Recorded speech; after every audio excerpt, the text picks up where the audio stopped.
Somewhere in the middle of the world, between two great oceans, there lies a stretch of land where mountains rise above the clouds and dense forests spread across the earth in every direction.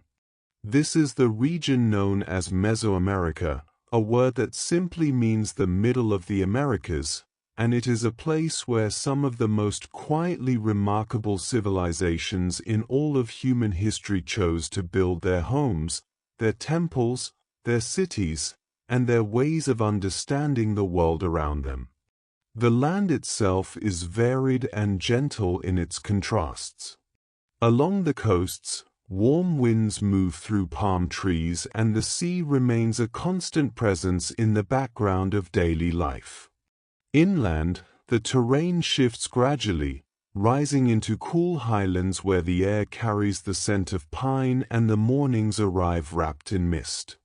Rivers move through valleys in long, unhurried curves, and the soil along their banks is dark and rich with the kind of depth that has been built up slowly over thousands of years of rainfall and organic settling. In the south, the forests grow so thick and layered that sunlight only reaches the ground in soft, filtered pieces, falling through the canopy in pale columns that shift with the movement of leaves above. It is in this landscape that people began to settle many thousands of years ago, long before the great cities and the towering pyramids, long before the written calendars and the carved stone monuments. The earliest inhabitants of Mesoamerica were nomadic, moving through the land in small groups, following animals, gathering the plants that grew in each season, and learning the rhythms of a landscape that was generous and full of variety. Over many generations, these wandering groups began to slow their movements and eventually to stop altogether in places where the conditions were especially favorable. Near rivers, near lakes, in valleys sheltered by hills on either side, small communities began to form. The arrival of agriculture changed the pace of everything. The cultivation of maize, which we know today simply as corn, was one of the most gradual and patient achievements in all of human history. Wild grasses were slowly selected and shaped over thousands of years of careful tending until they produced something entirely new, a plant with large, starchy kernels arranged in rows along a cob, a plant that could feed a family through a season when stored and dried properly. Maize became the foundation of Mesoamerican life in a way that is difficult to fully appreciate from the distance of the present. It was food, certainly, but it was also meaning. It appeared in mythology and religious ceremony. It shaped the layout of fields and the rhythm of the agricultural year. It determined where people lived and how long they could stay in one place. Alongside maize, the people of early Mesoamerica cultivated squash and beans, and these three crops together formed a kind of quiet partnership. The beans returned nitrogen to the soil that the maize had taken, and the broad leaves of the squash shaded the ground below, keeping moisture in and reducing the need to water constantly. These three crops, sometimes called the Three Sisters by later cultures of North America, were grown together in many parts of Mesoamerica as well, and their combination meant that a relatively small area of land could sustain a relatively large number of people across many generations without exhausting itself. As communities grew and farming became more reliable, the nature of settlements began to change. Permanence became possible, and with permanence came the gradual accumulation of all the things that come with staying in one place for a long time. Structures were built to last more than a single season. Storage was developed to hold food across the months when nothing could be grown. Social roles began to differentiate, with some people focusing on farming, others on crafting tools or pottery, and others on organizing the collective activities of the community. Villages became towns, and towns slowly, over many centuries, grew into something larger. Among the earliest of the complex societies in Mesoamerica were the Olmec, a civilization that flourished along the Gulf Coast of what is now southern Mexico in the centuries before the Common Era. The Olmec are sometimes described as a mother culture, a phrase suggesting that many of the ideas and practices later seen among the Maya and the Aztec may have had their origins in Olmec society. Their settlements included ceremonial centers with large earthen mounds, and they produced some of the most distinctive sculpture of the ancient world, including the colossal stone heads that still rest in the landscape today, carved from basalt boulders brought from distant mountains with an effort that must have required extraordinary organization and patience. The faces of these heads are calm and individual, each one slightly different, each one looking outward with an expression that is impossible to fully read but easy to sit with quietly. The Olmec developed early versions of writing and calendrical systems. They created trade networks that stretched across great distances, and they left behind a pattern of ceremonial and civic organization that would echo through Mesoamerican cultures for many centuries to come. When the Olmec centers eventually declined, their influence did not disappear. It moved outward through the connections they had made and the ideas they had introduced, continuing to shape the development of cultures across the region. The Maya civilization emerged and developed over an extraordinarily long period of time, stretching across what are now the countries of Mexico, Guatemala, Belize, Honduras, and El Salvador. To speak of the Maya as a single civilization is in some ways a simplification, because what existed across this region was actually a collection of city-states, each with its own ruler, its own temple complex, its own artistic traditions, and its own particular way of organizing daily life. What connected these cities was a shared language family, shared religious beliefs and practices, a shared writing system, and a shared calendar, along with extensive trade and diplomatic relationships that kept the cities in constant, mostly quiet communication with one another. The rise of what archaeologists call the Classic Maya period began somewhere around the 3rd or 4th century of the Common Era and continued for roughly 600 years. During this time, the Maya built some of the most architecturally refined cities anywhere in the ancient world. The pyramids and temples that still stand in the forests of southern Mexico and Central America were not built quickly or carelessly. They were the product of generations of accumulated knowledge about stone, weight, proportion, and the symbolic meaning of height.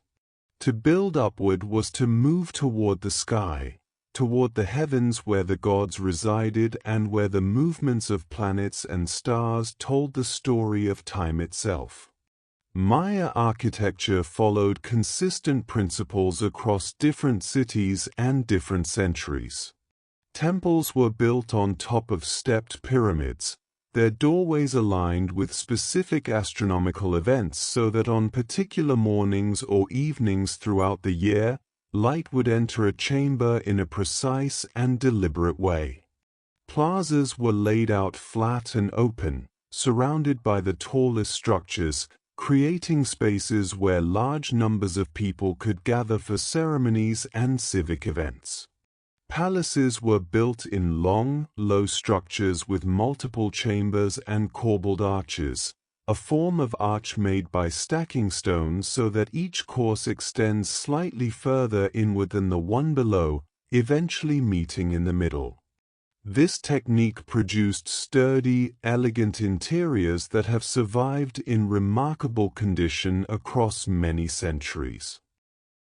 The Maya writing system was one of the great intellectual achievements of any ancient civilization anywhere on Earth. It was a logosyllabic system, meaning that it combined glyphs that stood for whole words or concepts with glyphs that represented syllables, and these two types of signs were used together in a flexible and sophisticated way. Maya scribes could write the same word in multiple ways, choosing different combinations of signs depending on the context, the aesthetic needs of the carved stone panel, or the particular conventions of their city or workshop. The result was a writing system capable of recording history, mythology, astronomical observations, genealogies, and ritual instructions in a form that was both precise and visually beautiful. The decipherment of Maya writing is itself a quiet and extraordinary story. For many centuries after the decline of the classic Maya cities, the meaning of these inscriptions was lost. Scholars and researchers working through the 20th century gradually pieced together the phonetic values of the glyphs, working from surviving manuscripts, from the documentation of early colonial-era scholars, and from careful comparative analysis. By the latter decades of the 20th century, it had become possible to read many Maya inscriptions with a reasonable degree of confidence, and what these texts revealed was not the record of myth and ritual that earlier scholars had assumed, but a detailed and complex political history of kings and dynasties, alliances and successions, construction projects and ceremonial dedications. One of the most striking things about Maya intellectual culture was the depth and sophistication of their astronomical knowledge. The Maya observed the sky with remarkable patience and precision, tracking the movements of the sun, the moon, Venus, Mars, and other celestial bodies across decades and centuries. They understood that Venus followed a cycle of approximately 584 days, returning to the same position in the sky relative to the Sun after this period, and they had calculated this cycle with impressive accuracy using only careful observation and mathematics. The movement of Venus was important in Maya religious and political life, associated with particular ceremonies and perhaps with the timing of certain civic activities. The Maya calendar system was not a single calendar but an interlocking set of cycles that worked together to create a way of marking time that was both practically useful and cosmologically significant. The most familiar of these was the 365-day solar calendar, which divided the year into 18 months of 20 days each, with 5 additional days at the end. Running alongside this was a 260-day ritual calendar, which combined 20 named days with 13 numbers in a cycle that produced 260 unique day names before repeating. These two calendars interlocked like gears, and the point at which any given day name combination in the 260-day cycle coincided with any given position in the 365-day cycle would not recur for approximately 52 years. This 52-year period was recognized and marked as a significant unit of time. Beyond these cycles, the Maya also used a longer count of time that numbered the days from a fixed starting point far in the mythological past, producing a continuous count that could locate any day with great precision in a sequence stretching back thousands of years. This long count system is what produced the famous date that marked the end of a particular large cycle in the Maya calendar in 2012. A date that attracted a great deal of attention at the time, though for the Maya themselves it was simply a notable turning point in a much larger ongoing sequence, something like the changing of an odometer from 9 nines to a series of zeros, noteworthy but not particularly alarming. Trade was a constant and organizing feature of Maya civilization, connecting cities across great distances and ensuring that goods, ideas, and people moved regularly through the region. Obsidian, a volcanic glass that could be worked into extremely sharp cutting edges, was quarried in specific locations and traded widely. Jade, which held a particular significance in Maya religious life as a symbol of water, maize, and life itself, came from specific river deposits and was carved into jewelry, masks, and ceremonial objects that circulated among the elite. Cacao, the plant from which chocolate is made, was grown in the lowland forests and traded as both a commodity and a form of currency. The beans could be used to purchase goods in markets and were prepared as a frothy, somewhat bitter drink consumed at ceremonies and elite gatherings. The daily life of most Maya people was centered on agriculture and the cycles of planting and harvest. Farmers cleared land in the forests using a method of cutting and burning that allowed them to cultivate a plot for a few seasons before moving on to a new area and allowing the old plot to rest and recover. In some areas, more intensive forms of agriculture were developed, including raised field systems in low-lying areas where water was plentiful, creating elevated beds separated by channels that could be managed carefully to provide consistent moisture to crops. The products of this farming sustained not only the farming families themselves but also the craft workers, the administrators, the priests, and the rulers of the cities, who received a portion of the agricultural surplus in the form of tribute. Maya society was organized with considerable sophistication and clear distinctions of role and status. At the top of the social hierarchy sat the ruler, who held both political and religious authority, serving as an intermediary between the human and divine worlds. Rulers were represented in art and inscriptions as larger than the people around them, adorned with elaborate costumes of jade, feathers, and finely woven cloth, and associated with specific deities whose power and identity they shared or channeled. The position of ruler was generally hereditary, passing from father to son in most cases, though the details of succession could be complex and were sometimes contested. Beneath the ruling family were the nobility, who managed the administration of the city and its surrounding territories, served as military commanders, priests, and scribes, and enjoyed access to luxury goods and ceremonial roles that were not available to commoners. The scribes who produced the inscribed monuments and the painted books known as codices held a position of particular importance, as literacy and the ability to work with the complex writing system represented a significant form of power and knowledge.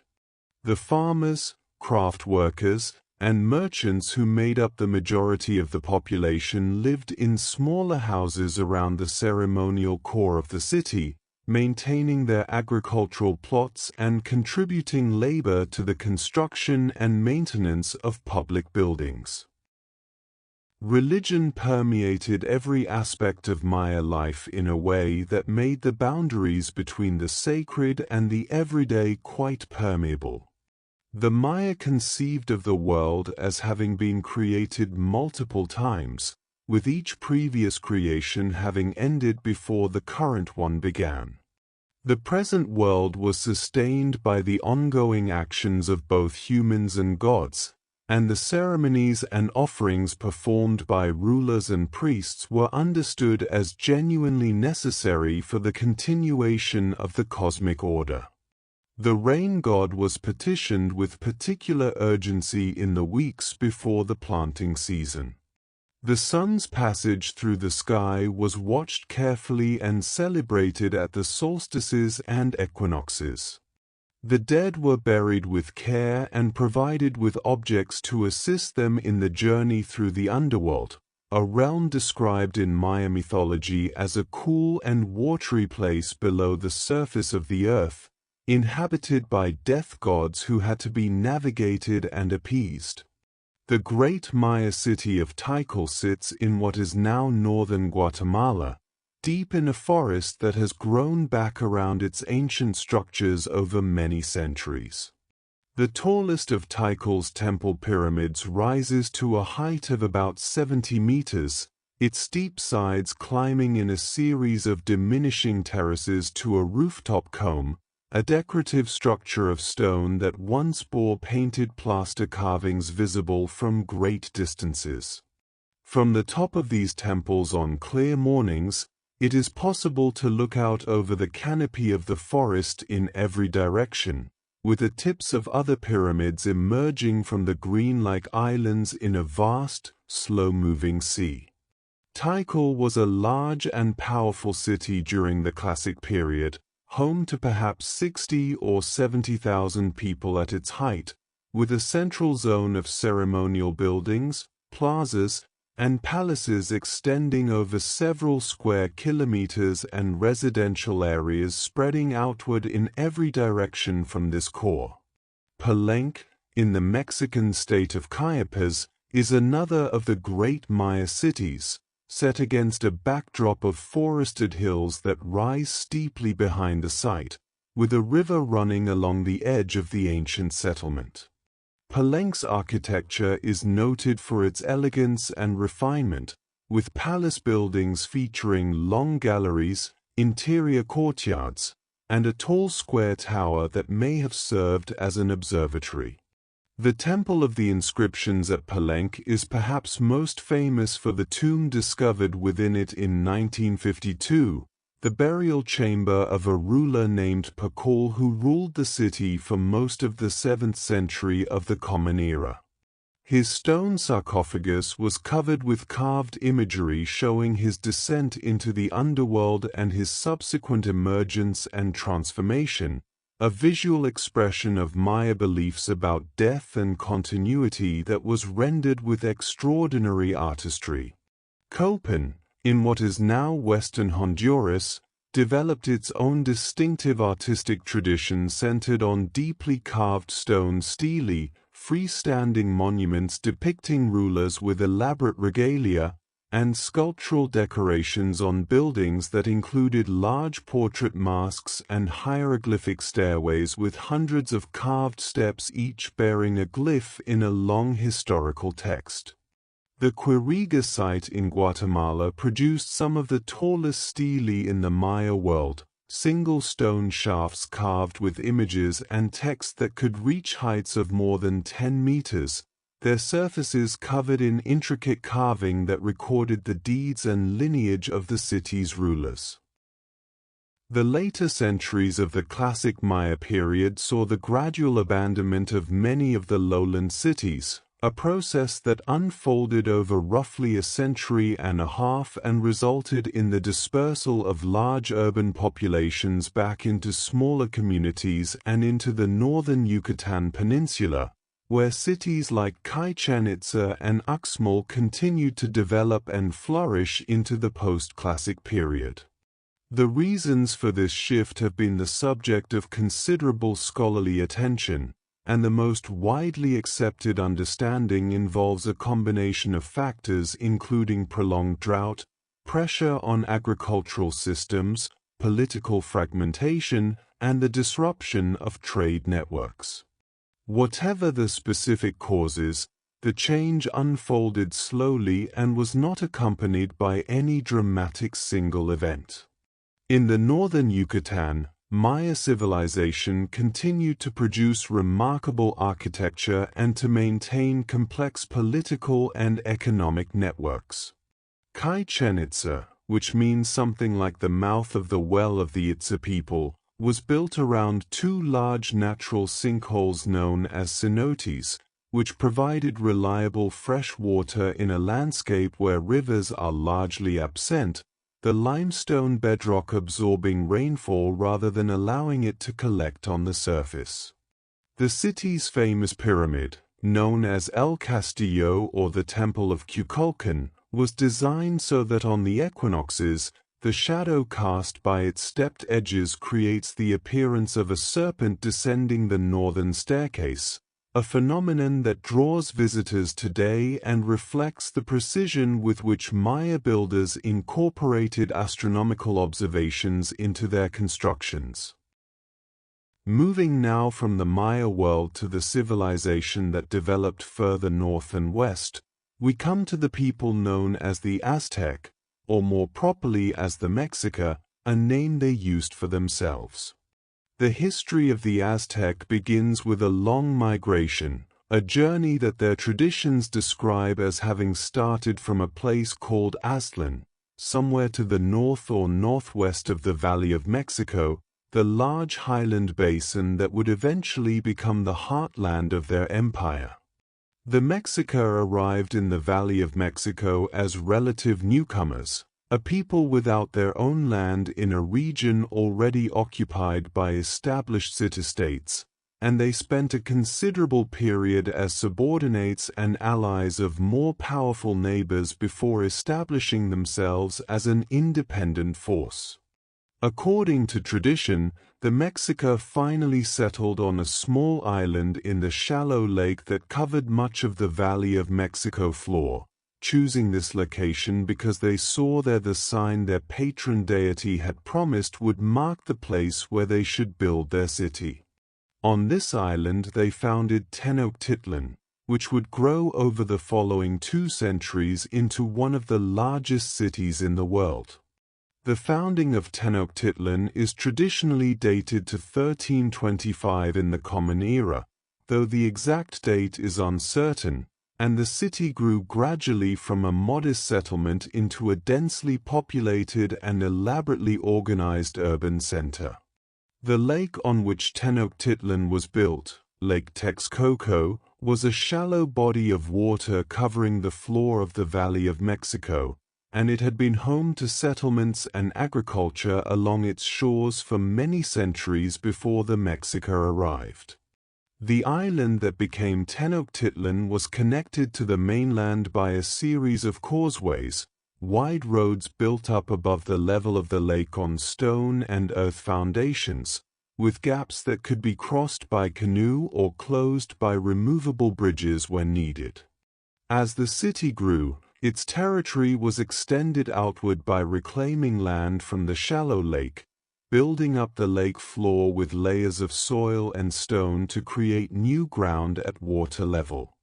The lake itself was both a highway and a source of food, traveled constantly by canoes carrying people, goods, and the products of agriculture. The political structure of the Aztec world was centered on an alliance of 3 city-states, Tenochtitlan, Texcoco, and Tlacopan, known to historians as the Triple Alliance. This arrangement, formed in the early 15th century, pulled the military and political resources of 3 powerful polities and created a framework for the expansion of Mexica influence across a very large area of central Mexico. Tenochtitlan was the dominant partner in this arrangement, and its ruler, known by a title that is sometimes translated as Speaker or Chief Speaker, held the highest authority in the alliance. The position was not strictly hereditary in the way that European monarchies typically worked, but was chosen by a council of senior nobles and warriors from among the eligible male members of the ruling lineage. The system of governance that developed in Tenochtitlan was remarkably elaborate, with different councils and officials managing different aspects of civic life including the judiciary, the management of tribute, religious affairs, and military organization. The city was divided into 4 large quarters, each of which was further divided into smaller districts, and each level of this geographic organization had its own administrative structure and obligations. Tribute collected from subject peoples and cities was recorded carefully on screenfold books made from bark paper or deerskin, listing the quantities of cotton cloth, cacao, feathers, precious stones, foodstuffs, and other goods that each tributary community was expected to provide at regular intervals. The marketplace of Tenochtitlan, located in the neighboring city of Tlatelolco, which had been incorporated into the larger urban complex, was described by the Spanish observers who encountered it in the early 16th century as larger and better organized than anything they had seen in Europe. Tens of thousands of people gathered there regularly to exchange goods, with different sections of the market dedicated to different categories of merchandise. Cloth, both plain and decorated, was sold in one area. Food of every kind, from dried maize and beans to fresh vegetables, fruits, prepared dishes, and live birds and animals, was available in another section. Craft goods, including pottery, stone tools, wooden objects, and items made from copper, gold, and silver, occupied their own spaces. Merchants moved through the market offering their wares, and a system of judges circulated through the crowd to resolve disputes about prices or the quality of goods. The agricultural system that supported the large population of Tenochtitlan and the Valley of Mexico more broadly was ingenious in its adaptation to the lake environment. The most famous feature of Aztec agriculture was the chinampa, a form of raised field created in the shallow waters of the lake by building up layers of aquatic vegetation, mud, and soil until they rose above the water level. Chinampas were narrow rectangles of fertile land, separated by channels through which canoes could move, and anchored in place by the roots of willows and other water-tolerant trees planted along their edges. The soil of the chinampas was extraordinarily rich and could support multiple harvests in a single year, producing maize, vegetables, and flowers in quantities that helped feed the city throughout the growing season. The canals between the chinampas provided water directly to the roots of plants and allowed the farmers who worked them to move easily between their plots by canoe. Beyond the chinampas, the agricultural system of the Valley of Mexico included terraced hillsides where the natural slope of the terrain had been reshaped into flat steps suitable for farming, irrigation systems that brought water from springs and rivers to fields on the valley floor, and extensive networks of dikes that regulated the level of the lake and protected agricultural land from flooding during the rainy season. The management of all these systems required coordination at a scale that went beyond individual households or communities, and the political organization of the Mexica state was in part shaped by the need to maintain these collective agricultural infrastructures. Education in Aztec society was notable for its breadth.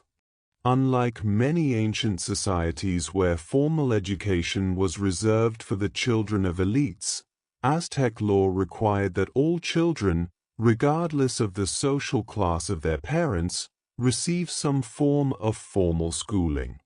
There were different types of schools for different groups.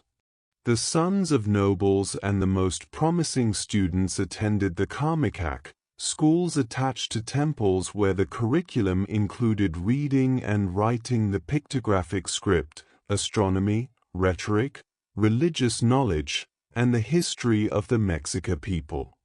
The children of commoners attended the Telpochcali, community schools where the curriculum was more practically oriented, including military training, civic responsibilities, and the skills needed for adult working life.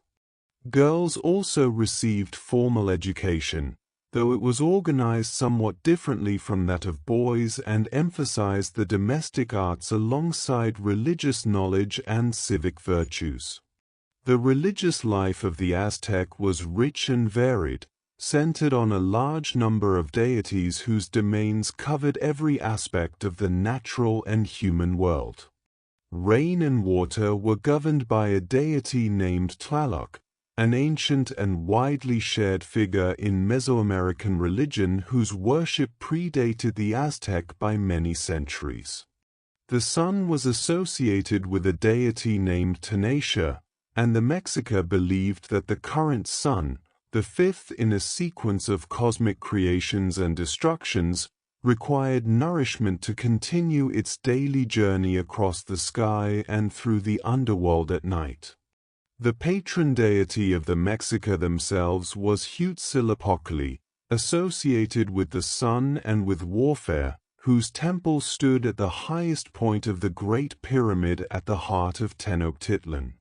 The Great Pyramid of Tenochtitlan, known as the Templo Mayor or the Great Temple, was rebuilt and enlarged several times over the course of the city's history, each new construction encasing the previous one in the way that a series of nested boxes might be placed one inside another. Each enlargement was dedicated with ceremony and marked the reign or achievement of a particular ruler. The temple's summit was divided into two shrines, one dedicated to Huitzilopochtli and one to Tlaloc, reflecting the two great concerns of the Aztec state, military success and agricultural fertility, which were understood as ultimately linked expressions of the same cosmic order. The ceremonial calendar of the Aztec, like that of the Maya, organized time into overlapping cycles that created a rich texture of different kinds of days and months, each with its own character, obligations, and appropriate activities. 18 months of 20 days each, with 5 additional unnamed days at the end of the year, created the 365-day solar calendar, while the 260-day ritual calendar provided a parallel structure of days named and numbered in combination. The coincidence of these two cycles produced a 52-year period that functioned as a larger unit of time, and at the completion of each such period a ceremony called the New Fire Ceremony was held, during which all fires in the city were extinguished and a new fire was kindled on a hilltop before dawn, the light carried by runners to rekindle fires throughout the valley, a renewal of the world and its light for the next 52-year cycle. Aztec art expressed the values and cosmology of Mexica culture with extraordinary skill and elaboration. Stone sculpture produced large-scale works of remarkable technical achievement, including monumental calendrical stones, figures of deities carved with dense layers of symbolic detail, and portrait sculptures of animals and plants rendered with quiet precision. The Great Sunstone, sometimes called the Aztec calendar stone, is a circular disc of carved basalt more than 3 meters in diameter, its surface covered with concentric rings of imagery representing the current and previous suns, the 20-day signs of the ritual calendar, and other cosmological symbols, all arranged with the face of the sun deity at its center. The stone was not a calendar in the functional sense of tracking the passage of days, but rather a cosmological statement, a compressed image of Aztec understanding of time and the structure of the universe. Featherwork was another art form in which Aztec craftspeople achieved a level of mastery that has been widely admired. The feathers of tropical birds, particularly the brilliant green plumes of the quetzal and the blues, reds, and yellows of various species of parrot and macaw, were sorted, arranged, and adhered in complex mosaic patterns to backing materials made of woven cloth, leather, or reeds. The resulting objects, which included shields, headdresses, capes, and fans, were worn by rulers and high-ranking warriors and offered as diplomatic gifts and luxury tribute. A small number of these featherwork objects survived the disruptions of the colonial period and can still be seen today in museums in Vienna and Mexico City, their colors still vivid after 5 centuries. Gold work and other metalwork produced in the Aztec world and among the peoples who traded with the Aztec was made using techniques including lost wax casting, hammering, and alloying, creating objects of great beauty that were worn as ornaments, used in ceremonies, and given as gifts.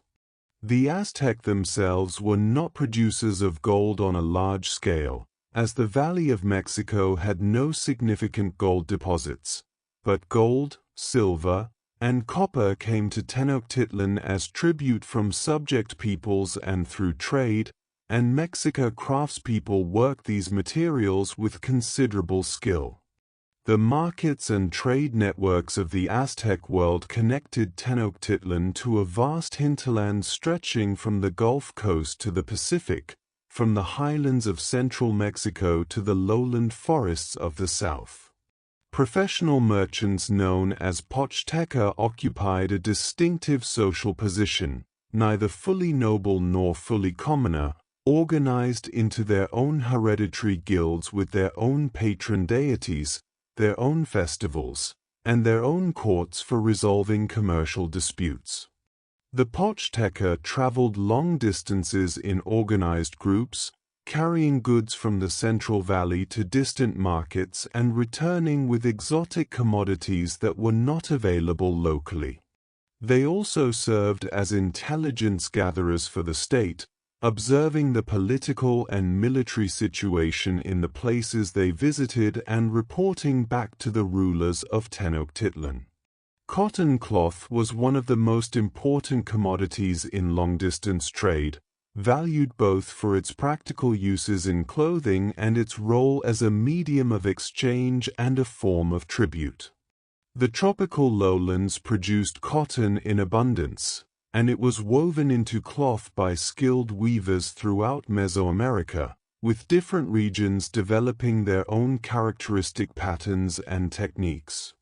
Cacao continued to be important both as a luxury beverage and as a currency, its small beans easily portable and relatively stable in value. Turquoise from the deserts of the north, rubber from the Gulf Coast lowlands, amber from Chiapas, and countless other materials moved through the trade networks, enriching the lives of those who could afford them and sustaining the livelihoods of the many people who produced, transported, and sold them.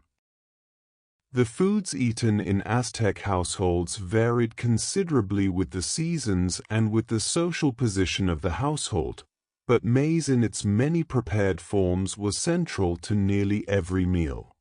Dried maize kernels were soaked in a solution of water and slaked lime, a process called nixtamalization that loosens the outer hull, improves the nutritional value, and changes the flavor of the grain, then ground into a dough on a curved stone surface using a cylindrical grinding stone. From this dough, flat cakes called tortillas were made by patting the dough into thin rounds and cooking them on a flat clay griddle over a fire, a process that produced a food that could be eaten immediately or carried throughout the day without spoiling. Tamales, made from the same maize dough spread on corn husks with a variety of fillings and then steamed, were another staple of the diet, prepared in large quantities for festivals and special occasions. Beans, squash, tomatoes, chili peppers, and a wide variety of other vegetables and greens supplemented the maize-based diet, and protein came from small game, fish, waterfowl from the lake, domesticated turkeys and dogs, and a variety of insects and aquatic creatures harvested from the lake and its shores. Amaranth was cultivated as a grain and a vegetable, its seeds ground into flour and its leaves eaten as a cooked green. Chia seeds provided oil and protein. Nopal cactus pads were eaten as a vegetable and the fruit of the prickly pear cactus was consumed fresh or processed into a thick syrup. The variety of the Aztec diet reflected both the diversity of the environments within reach of the lake valley and the sophistication of the agricultural system that produced food in such quantity.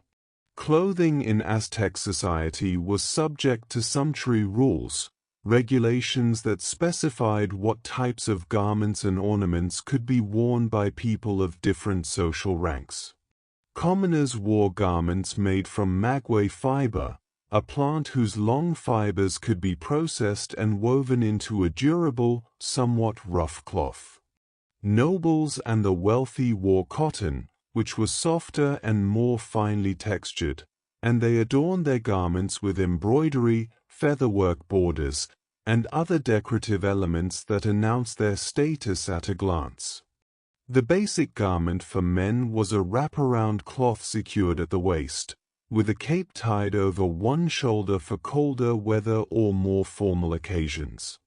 Women wore wraparound skirts and a sort of blouse or cape that covered the upper body.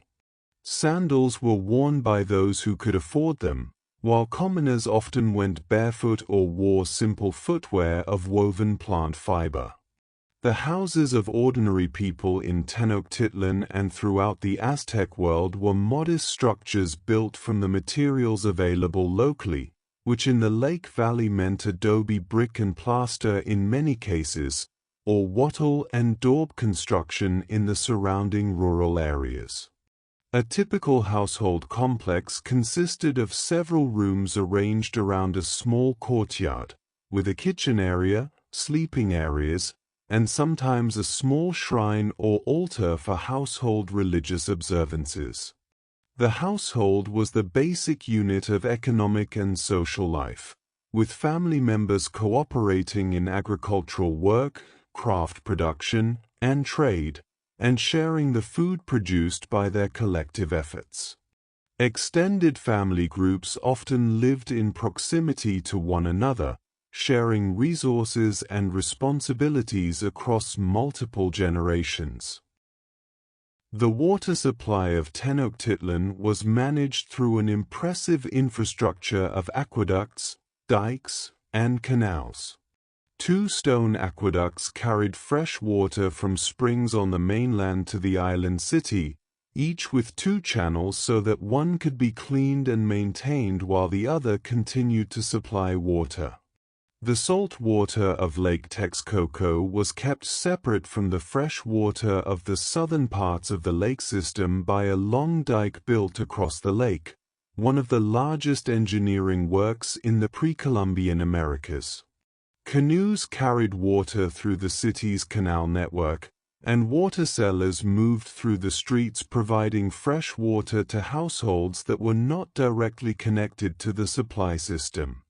The Aztec astronomical tradition built on centuries of observation accumulated by earlier Mesoamerican cultures and continued to develop through careful watching of the sky. The movements of Venus were followed with particular attention, as they had been by the Maya. The cycles of the moon were tracked not only for their calendrical importance but also for their associations with particular deities and their implications for agriculture and ceremony. The Pleiades, a cluster of stars visible in the northern hemisphere sky, held particular significance in the Aztec calendar, their first appearance above the eastern horizon in the evening sky marking the time when the new fire ceremony could be safely performed. Comets and eclipses were noted and interpreted, not as portents of disaster in the dramatic sense that such events sometimes carry in popular imagination, but as part of the ongoing conversation between the celestial and terrestrial worlds that Aztec cosmology understood as the basic structure of reality. Music and dance were essential components of Aztec religious and civic life, present at ceremonies, festivals, and public gatherings of all kinds. Percussion instruments included various types of drums, rattles made from dried gourds or clay filled with seeds or pebbles, and a large slit drum called the teponazli that could produce two different pitches when struck on its two tongues. Wind instruments included flutes and shell trumpets, and the human voice was central to much ceremonial music. Dancers moved in long lines and circles, their steps and gestures following conventions that linked specific movements to specific deities and ceremonial meanings. The elaborate costumes worn by dancers incorporated the same symbolic language seen in sculpture and painting, communicating through feathers, colors, and emblems the identity of the deity or force being honored. The knowledge traditions of Mesoamerica encompassed what we might today separate into the categories of science, religion, and philosophy, though these distinctions were not drawn in the same way by the people who held this knowledge.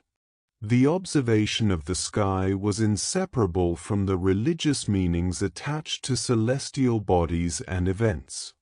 The calculation of calendrical cycles was both a mathematical achievement and a cosmological statement. The knowledge of plants, their properties, their growing conditions, and their uses in food and medicine was held by specialists whose roles were partly practical and partly ritual. Herbal medicine in both the Maya and Aztec traditions drew on an extensive knowledge of plants and their properties, accumulated over many generations of observation and practice. Healers combined practical treatments, which included plants with genuine pharmacological effects alongside dietary recommendations and physical treatments, with ceremonial interventions that addressed the spiritual dimensions of illness as the tradition understood them. The role of the healer was often passed down within families, with knowledge transmitted from one generation to the next through direct instruction and apprenticeship. Mathematical knowledge in Mesoamerica was particularly well developed in relation to the needs of calendrical calculation and architecture. The Maya positional number system, which used a base of 20 rather than the base 10 familiar from the decimal system, allowed large numbers to be expressed compactly and manipulated with relative ease. The concept of zero as a placeholder was in use in Maya mathematics, and this concept was essential for the functioning of the positional system. The ability to perform calculations involving large numbers was necessary for the projection of astronomical cycles far into the past and future, which was one of the core intellectual activities of Maya learned culture. The legacy of these ancient civilizations is felt throughout Mexico and Central America today in ways that are both visible and subtle. The languages spoken by the descendants of Maya and Aztec people are still alive, maintained by millions of speakers across the region.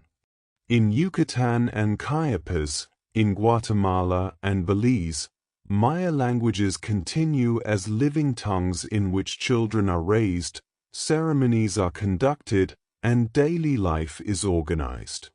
Nahuatl, the language of the Aztec, is spoken today by more than 1 million people in central Mexico, and hundreds of words from Nahuatl have passed into Spanish and from there into English, including the words chocolate, tomato, avocado, chili, and many others.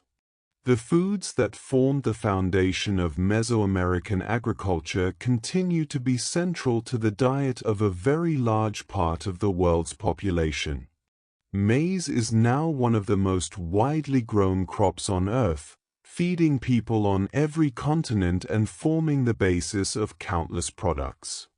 Tomatoes and chili peppers have become fundamental ingredients in cuisines around the world, from Italian pasta sauces to Indian curries to Korean kimchi.